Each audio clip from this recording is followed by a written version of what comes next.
Hello, welcome to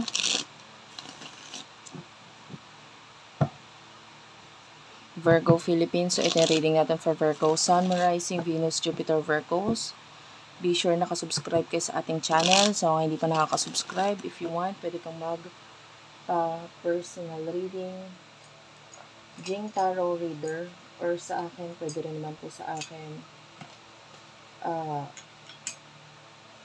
virgophilippines@gmail.com, or dito sa aming Facebook page, Madam P, TikTok Shop, Unipree, kung gusto mag-avail ng mga products namin such as crystal bracelet, and we also do have crystal rings. Yan, yung mga ganito. Anyway, let's start.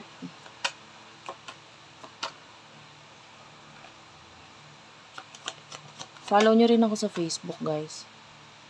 We do have your Two of Swords and Five of Wands. Okay. Nakita tayo dito ng malaking kaguluhan, like pag-aaway, na yung iba sa inyo naging dahilan para magkaroon ng separation with someone. No? Pwede nagkaroon ng pag-aaway, hindi man kayo particularly ng pinaka-person na kakonect mo, but there's another person na involved na pwedeng because of that person na naging dahilan para magkaroon kayo ng paghihiwalay, paglalayo itong person na to. And you do have here the Hanged One. So, part of you is waiting dito sa person na ito kung babalik ba siya. Ayan, Three of Swords. Some of you, there's a third party, third person na involved dito sa connection na ito.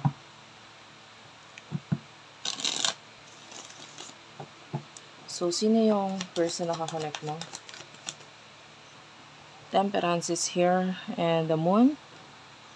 Okay. You do have here the Temperance, the Moon, Two of Wands. The person that you're dealing with,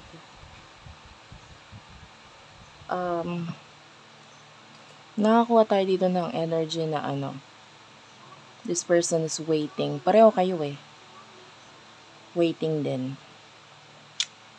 Pwedeng physically may distance talaga kayo, hindi lang sa because of, yung connection ninyo. Pero nakita tayo ng physical distance dito. For what I can see here, na napapanaginipan ka nitong taong to. And kahit hindi mo siya isipin, kasi yung iba sa inyo pwedeng hindi na kayo nakakapagkita, hindi na nakapag-usap. And there is this part of you na naaalala mo, pero konting-konti na lang. Pwedeng ganun. May part of you na parang kumpara noon, mas less na yung pag-iisip mo sa kanya ngayon. Pero itong person na to, medyo mas malaki yung pag-iisip na ginagawa niya ngayon sa'yo. And so, to the point na napapanaginipan ka pa nga niya. No? Kasi ang nakukuha ko dito, it's like, you are focusing on new beginnings. No? Sa buhay mo, may mga decision ka ngayon regarding new beginnings and focusing on that. So, maganda yung energy mo. In as much as possible, nilalayo mo yung ipag-iisip regarding sa emotions and so on and so forth. Kasi, tapos ka na dun sa phase na yun Parang tapos ka na sa part na yun ng buhay mo. Na parang, ang focus mo na lang, yung mga bago pang dadating, yung mga challenges ngayon sa buhay mo, which is more on, pwede may kinalaman na lang sa mga material na bagay, and walang kinalaman sa person na ito. Emotions niyo sa isa't isa for the sign of Virgo, Sun, Moon, Rising, Venus, Jupiter, Virgo. Emosyon niyo sa isa't isa. Sun, Moon, Rising, Venus, Jupiter, Virgo. Emosyon niyo sa isa't isa.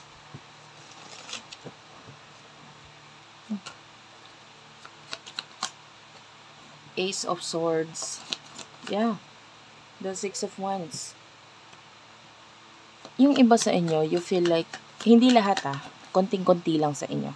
nakikita natin, ramdam mo yung spiritual connection. Pero parang, may spiritual connection kami. Pero yun, hinahayaan mo na lang. Parang hindi ka na masyadong affected.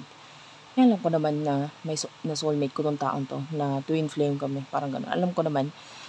And nagkasya ka na lang doon. Parang hindi ka na nag-expect na itong connection na to ay mailalagay sa realidad. Kasi pwedeng tapos ka na nga doon sa phase na yun eh. Tapos ka na sa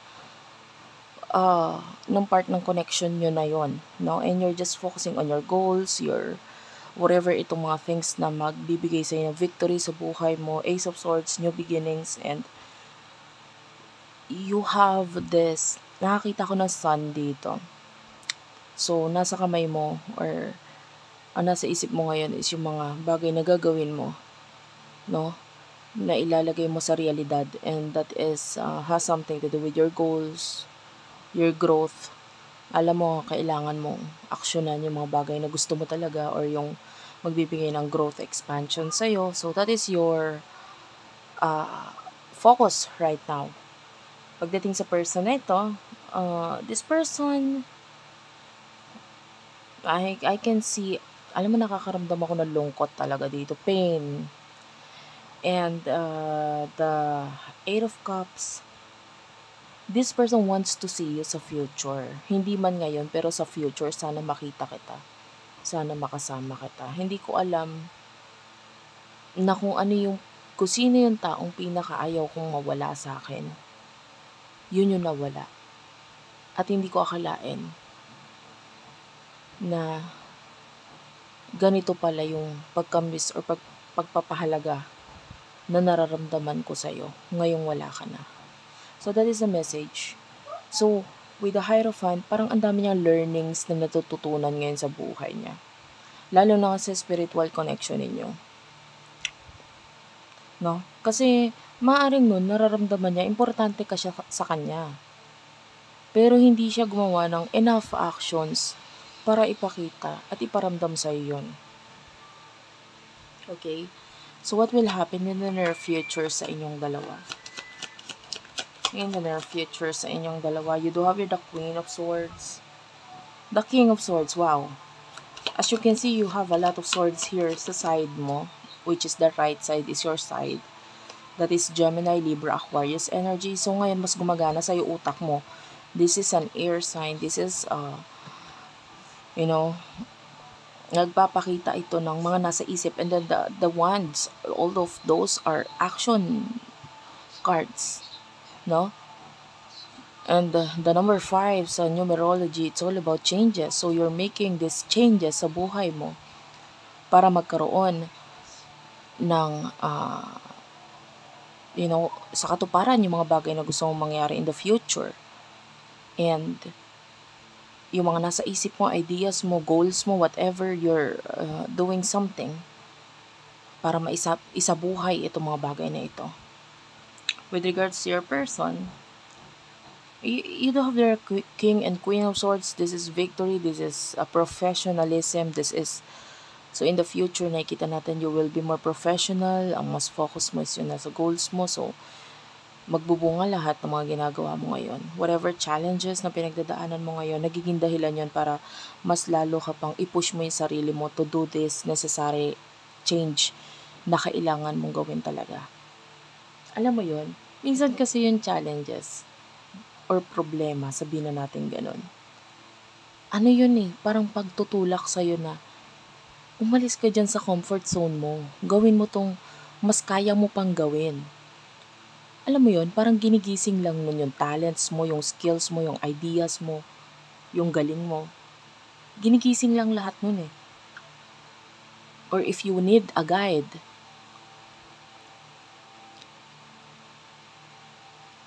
dadating yun. Na parang out of nowhere, kasi nga namumblema ka, yung iba sa inyo. Kausapin ko kaya yung mga friends ko in the past para mawala man lang yung stress ko sa buhay. Bigla mong maiisipan yung ganun. And then from that, you're connecting with people na dati nandun ka lang sa bahay, nandun ka lang sa trabaho mo, bahay, trabaho, biglang, ay gusto kong mag-unwind. Ano kaya, makipag-meet kaya ako sa mga childhood friends ko or mga kaklase ko noon. And then from that, pwedeng biglang gisingin yung part of you na natutulog na, friendly ka pala. Marunong ka rin pala makipag-connect sa iba. Dati ang gusto mo lang ka-connect mga kaibigan mo, mga katrabaho mo, parang ganun. Parang inaalis ka talaga sa comfort zone mo eh. So in the future, nakikita natin that you will be more knowledgeable from experience na pinagdadaanan mo in the past at ngayon.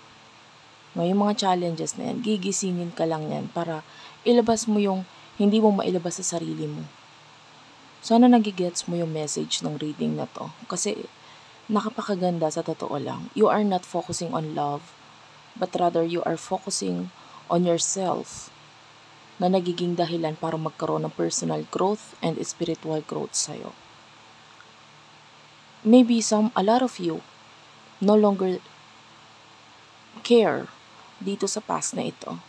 You no longer care or you no longer feel na parang kung babalik man siya, hindi ko na alam sa totoo lang kung anong mangyayari or anong gagawin ko. But nandito yung bumalik man siya, mas may kasama ng utak itong maaring changes mo sa sarili mo dahil sa experience na to. Pwedeng gamitan mo na ng utak to. Maybe in the past, hindi ka masyado nag-isip. So I can see a lot of professionalism, lalo na with the King and Queen of Swords. You no longer need their person. What I see is what you need is yourself, your talents, your skills, your spirit, you. Wala kang nakukuha natin in the future, mas nandun yung kailangan mo ang sarili mo at mas nakikita mong mas makakatulong sa'yo ang sarili mo. Kasi maybe in the past you're thinking na siya makakatulong sa akin pag nasa buhay ko siya, ganito buhay ko. Alam mo yun, you're thinking na marami mababago sa buhay mo dahil sa tulong nitong taong to. But in the future, nakikita natin na parang nandun na yung pag-iisip mo na hindi, kaya ko pala kahit wala tong taong to. Kasi technically speaking, wala naman sa kanya yung talents ko, wala naman sa kanya yung skills ko, wala naman sa kanya yung galing ko talaga. Hawak ko naman. So, a lot of you in a twin flame connection, pwede magkaroon ng wholeness na tinatawag. When you're in a twin flame connection, you will always feel na parang part of you is missing. Kasi nga, para sa mga hindi nakakaalam ng twin flame connection, it is like, kaya mahirap tong connection na to. Why? Kasi from one soul, like for example, itong crystal na to, no? I'm using a selenite crystal, by the way. From one soul, na-reincarnate kayo dito sa mundong to. Pero bago kayo i-reincarnate, hinati kayo sa dalawa. No? So, ito yung tinatawag nating yin and yang. Diba? Galing yan sa isang soul. Bawa ito yung soul na yun, hinati yan. And then ito, nahati siya, inilagay sa magkabilang tao. So that is why you would feel a lot of similarities and a lot of mirroring dito sa energy nito if you're in a twin flame connection. So nakikita natin na itong connection mo with this person, you feel or you would feel na parang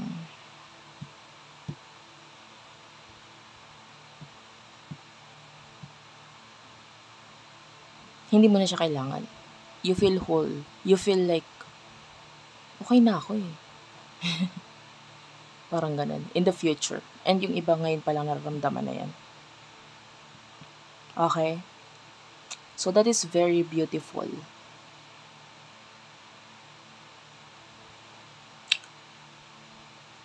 Like part of you is na-discover mo lalo yung sarili mo. And the Knight of Pentacles, the Two of Pentacles in the near future. This is your person. Nandun yung imbalances sa kanya. Financially imbalances. Material. More on material na imbalance itong nakukuha natin dito. I can see na parang may offer itong person in the near future sa'yo na gustong ibigay pero hindi niya may bigay. It's an offer of commitment, stability, relationship, partnership. Pero I can see the Eight of Swords here, nagpapakita na pagka-stuck itong person na to. And nandun yung gusto niya ng reconciliation, and I feel like in the near future, itong person na to, kung sino man itong person sa paligid niya, like maybe love related, maybe may relasyon sila or what. Nakita tayo doon na parang hindi ito yung love na gusto ko pala. Akala ko ito yung gusto ko or kailangan ko, pero hindi pala ito. And then this person will be like wanting to have a reconciliation with you. Kaya lang, mahirap stuck in a relationship tong person na to, pero gusto niya mag-offer dito. Nandun yung kagustuhan niya. But part of this person, kaya hindi may sa katiparan yan because of financial, hindi naman siya problem at all. Parang financial, may times na maganda, may times na hindi, may times na, alam mo yon parang back and forth. So, nagkakaroon ng, dito, hirap. Kumbaga sa nagbabike ng gulong, nagbabike ng bicycle, parang flat yung gulong. Well, I don't know kung na-experience mo na mag-drive ng flat ang gulong, ng bisikleta. But it's really hard. Nandun yung gumagalaw naman. Mabagal nga lang. At saka ang hirap niyang ipedal. Kasi ako na-try ko na yun Mga kabataan ko pa, syempre of course. Ngayon hindi ko naman para i-try yun. Pero, pagdating sa finances, yun nakukuha natin pagdating sa side ng person. May gumagalaw, pero ang hirap, mabagal. Tas may times na nag-i-stop siya. Like, to rest pero wala siyang karapatang mag-rest. Kailangan niya pa rin i-go. Ang layo pa niya sa pupuntahan, sa goal niya. Pero gusto niya mag-offer ng something sa'yo, pero hindi possible. So, ayun. That's it for now. Thank you for watching. I love you all and bye-bye.